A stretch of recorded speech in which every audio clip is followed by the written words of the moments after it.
Hello everybody, I'm here today to show you the Celtic Goddess Calling Planner 2026 and to say that I'm excited about how it came out. It's possibly an underestimation of my wiggles. I've got wiggles. So this is obviously not for resale. This is my author's copy of the Celtic Goddess Calling Planner. So we did this last year and I got some really great feedback about the planner itself, and people were like, I'm going to need this every year, Joey. And I was like, done, because I really enjoy making the planners. And they were a labour of love, a labour of my own creation, and including things that I feel are important to working with particular goddesses that come under the Celtic umbrella. So for 2026, there's a few changes here and there. We've got some different goddesses. We've got some goddesses remaining the same, Morrigan, cough, amongst a couple of others, because they're too vital to the practice to remove them from the planner. But I did want to play about at introducing a few different goddesses this year as well. Cut that bit out. There are going to be things which are very similar and things which are a little bit different this year, as I hope to improve slightly throughout the planner. So we still have the wonderful spiral fingerprint, we still have colour-coded months, but I'll show you as we go through some of the little adaptations. So this is what the planner cover will actually look like, and it's a foxy, and it's one of my favourites because it's my foxy. So last year we had a magpie on the front, and I thought, okay, so we did Sky for our very first year. We did the realm of Sky, the Celtic cosmic cauldron of wisdom. So this year, heart space, realm of land, and therefore we've gone fox, and fox is my spirit, and I love it so. So as before, the journey begins with just one step along the spiral, and we've got a little bit of different imagery. So some of the months have a different animal weaving its way through this year, and January has a robin this year. So each of the sections has a goddess devoted to a month, and you can learn all about this goddess for the very first time, or if you work with them already, you can hopefully gain a little bit of something through. So we have a brand new goddess for January already. Okay. So this is the goddess Cleaner. So this is the goddess Cleaner, I believe is the correct pronunciation. I may be slightly off, I'm not sure. She's a banshee goddess of the ocean, and she's a really fascinating goddess here. So we are calling her in. As before, as last year, we have an invocation for each goddess, a calling in for each goddess, and an affirmation for each month. So I'm open to the mysteries. I know that even a stone can be transformed with a kiss, which is part of some of her mythology. So each goddess has a page or two about their mythology to introduce you, and then a full invocation. So look how beautiful this came out this year. And then we have spell work for each month as before. So we're working with the 9 waves from the Celtic tradition in January. And something that is new this year is to include Celtic Hedge witchery. So this year was the year of my book. We'll hold it with a broom, it's all fine. So this was the year of my book, Celtic Hedge Witchery. So I decided to expand the planner slightly and have some sections of Celtic Hedge Witchery for each month. So there are recipes in here, there's a little bit more spell work. There's the 3 cauldrons make an appearance throughout, and working with nature and the spirits. So that's going to be present for every month. Then you have your hopes and wishes page, and then we get into the the physical month. So you can see the robin is going to be working all the way through, and we're color coded as usual. Now, I did this last year and I have decided to stick with it, that I have labelled the first dated, and then I have left them undated. Now, there are the correct number of days for the month, but I did this on purpose so that if you want to use your planner slightly differently, if you want to use it as a longer journal, you can. There's plenty of space to write, as well as your intentions and gratitudes, and a weekly review at the end of each week. So it's a little bit larger, same as last year, because I feel like you need more space. And then there's a section new for this year, which is a monthly review for every single month, and your notes. So that's every month you'll get that. So there's plenty of space for journaling. So if you want to be a bit more freehand with it, you can do. So then we have February, and of course, Brigitte is back this year. I think when the goddesses are as important to a month as Brigitte is to healing and Imolg and all of that energy, she couldn't really go anywhere. She's such an important goddess. And so with goddesses such as Brigitte, we just have a slightly different learning tangent this year. So we look at alchemy, we look at survival, we look at reforging the self, and spell work. Now, there's the occasional thing that I have kept from last year. I think there are 2 pages that I kept because I thought they were so important. And Bridget is one of them, which is the Awakened Goddess chant, because this is something I use every single year, and going out on the land and kind of waking up the land spirits with this chant. That to me is pivotal to my practice, so I've included it. We've got a different kind of healing spell this year, and then the Celtic Hedge witchery in February, how to make homemade cough sweets. And then again, you've got your pages, and you can see we are color coded. So we skip to the monthly review, to the notes, and March. So March is a little bunnies. Right, and for March we have another new goddess. This is Goddess Fawn. So this is a goddess of the sea, and she is fascinating.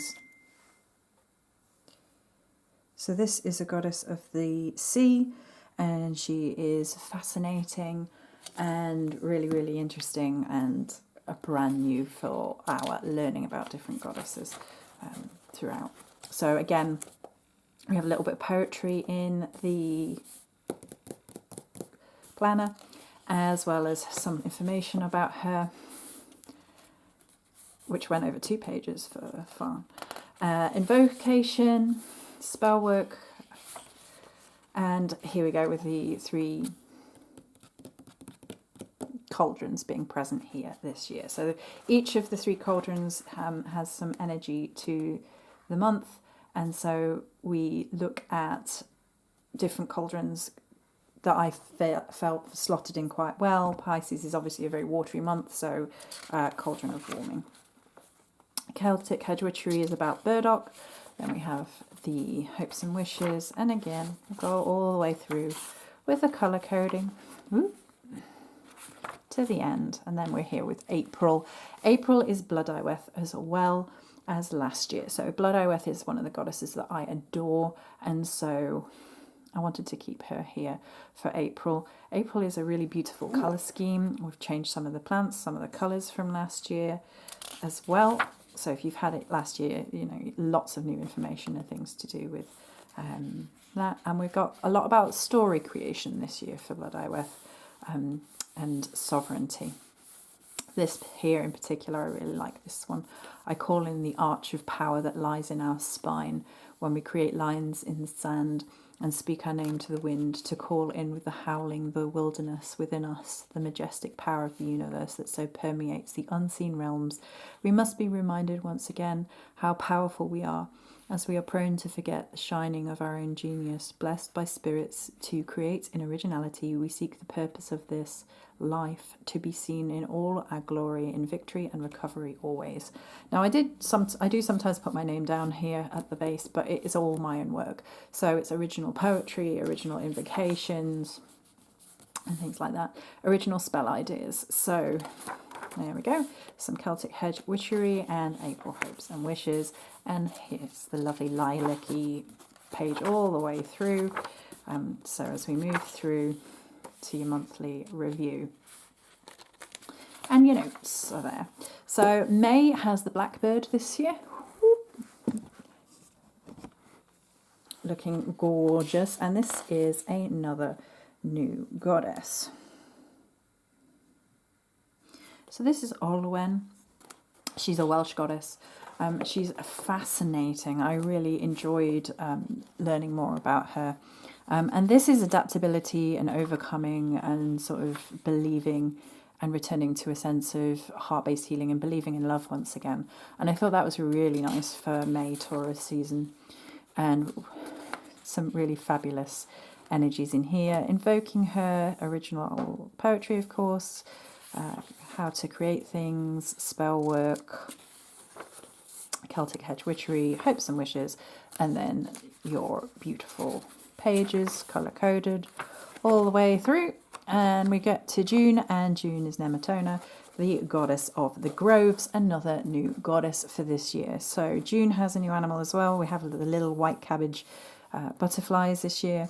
So for June this year, I wanted to go more into nature rather than it being...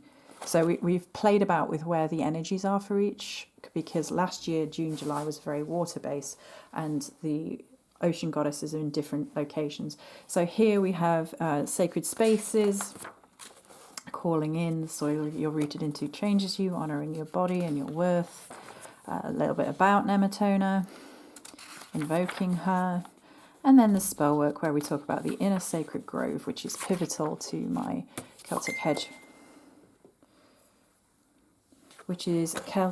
pivotal to my Celtic Hedge witchery, and is connected to the cauldron of earth, as well as some dandelion spirit work here for the Celtic Hedge witchery. It's one of my major plant spirits. So through the hopes and wishes, right up to the monthly review, and we have another new goddess. Yay! So the pronunciation of this goddess is Arvesh. And she is a goddess of healing and herbalism, and again a really interesting goddess from the Irish mythology. So lots and lots of herbalism, lots and lots of beautiful energies, and there's a resilience and a hope here as well. So as we move through July, I think, oh gosh, some of her pages really spoke to me after they were created. And as I said, brand new poetry and invocations that I created specifically for them, channeled them in sacred space. We've got some spell work, we've got the Celtic Hedge witchery, and our hopes and wishes, and then colour coded. About to get excited because we're getting towards and you've got the bee again in July, because I love the fuzzy bumbles. I'm about to get excited though because we're moving into August, and Tall Chew is here, and this is one of the goddesses that I work with, so I of course had to keep her here. The next 3 or 4 are returning goddesses because they are so pivotal, and Tall Chew is mother energy. She's fantastic. We changed the animal to a moth this year, and I just really dug the sort of grain spiral here and some poppies. The land is our mother, she holds us all. So this is one of my favourite chants for Lunasar and Goddess Tortu, Mothers of the Harvest, Mothers of the Stone. This is one of my favourite chants that I've ever created. I love it. Some of the spell work, and then the Celtic Hedge witchery for August. It's quite a bit about candle magic in August, and then hopes and wishes. Colour scheme all the way through to September. Beautiful. We got the fox and the toadstools, fox and the toadstools, fox and the toadstools. I was born in September, so it's my month, so I get to do what I want. So Caradwyn is here once again, and we focus on shape-shifting next year and the unseen world in connection to it. Invoking goddess chants, spell work to do with the connection to Arwen, and Celtic Hedge witchery in September. Simmer Pops, very cauldrony. Hopes and Wishes with a little foxy, and of course foxy colours all the way through to the very end, to our monthly review and our notes, and then of course October, looking gorgeous. And who do we have? I wonder who we have. We have Goddess Morrigan. We have the Phantom aspect this year, and it is a little bit more on the gothy side than last year. Morrigan was insistent. We were a little bit more true to form. So the Phantom reminds us that to fear is human. We talk about Bive here. So yeah, you can see there's a lot more skulls this year. Invoking her, Bive as dark boundary. That's something that's very important to me. Yeah, you can see working with her and spell work, and there we go. And then we have the Crow throughout October, and we get to November and we have the Cailleach again. So the Cailleach is really important, and as is her ancestral energy here. So lots of information about the Cailleach this year, more than last year, and shifting and telling you a little bit more about her, invoking her, and then we get into this very heavy ancestral energy, which is really important. So there's the ancestral chant about bare bones, which is super, super important to me. And then you can see on this page the absolutely, hopefully, because the light is horrendous in here, mind you, we'll be fine in editing, the lovely, lovely way that these colours came through. And I really quite like this. I made a little heart of fingerprints here at the bottom for the ancestral work. So honouring all the mothers and the mother line. Hedge witchery, we've got ancestor work, skeleton key divination, and then storm witchery. So she really insisted upon this year. This wasn't originally in the planner, and I had started on December and I got told off and told to include it. So how to engage with traditional storm witchery from the folk practice is in here, and the wolf is throughout, so wolfing. Right, and finally for December we have a different goddess this year. So here we go for December. We have Reinrod. So she is from the Welsh, goddess of the silver wheel, goddess of the stars.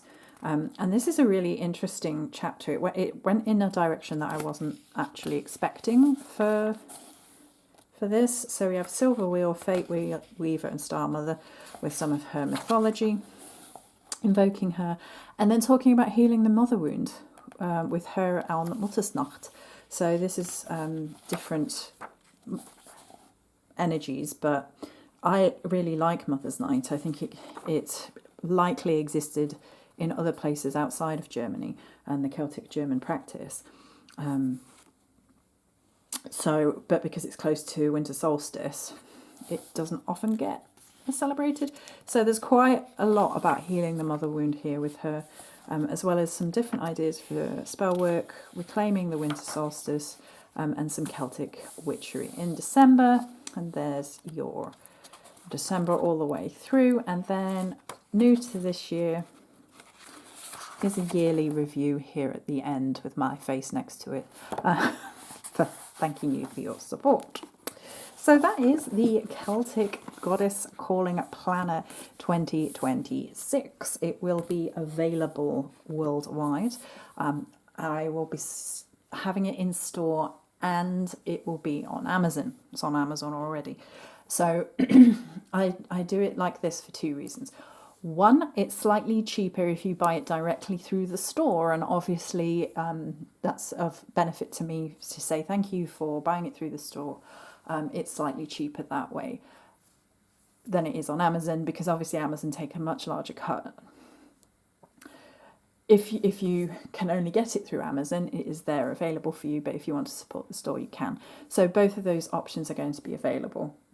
I'm hoping that the first lot of physical copies will be here on Sunday, so I can take the pictures for the store, because obviously I can't photograph this one with it's not for resale through a line. It's it's for me, this one, and it stays with me, and I'm super excited, but I wanted to show you guys on video, so you get a good idea about what the Celtic Calling Planner is, and that it is going to be available.